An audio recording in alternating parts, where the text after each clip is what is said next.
Hello mga friends! Welcome to another video. Update muli tayo magkano ating exchange rate para sa mga kababayan natin na nag-aabang at nais magpadala ngayong araw na ito. Syempre mga friends, through STC pa rin po ito. Magkakaiba po ang palitan ng bawat bangko pero konti lang naman ang difference nun. At least magkakaroon kayo ng idea kung magkano ating update exchange rate ngayong araw ng Miyerkules, July 10, 2024. Update natin, 1 real equivalent ng 15.49 pesos para sa mga kababayan natin na nais magpadala ngayong araw na ito.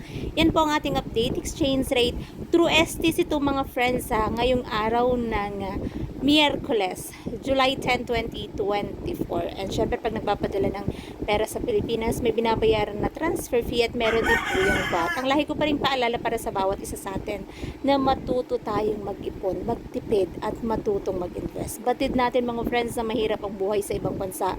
Pero syempre nagtitiis at nagtsatsaga tayo kasi meron tayong pangarap at meron tayong goals sa buhay na gusto nating matupad. Kaya wag din natin kalimutan na mag-ipon tayo para sa ating sarili, para sa ating kinabukasan.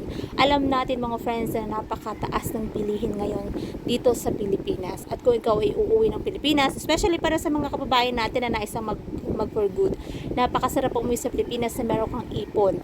Ipon na magagamit mong pang negosyo pag nais mong magnegosyo kasi alam naman natin na napakahirap ng buhay dito, lalong-lalo na kung wala kang pagkakakitaan. Kaya kung meron kang ipon, malaking tulong yan mga friends.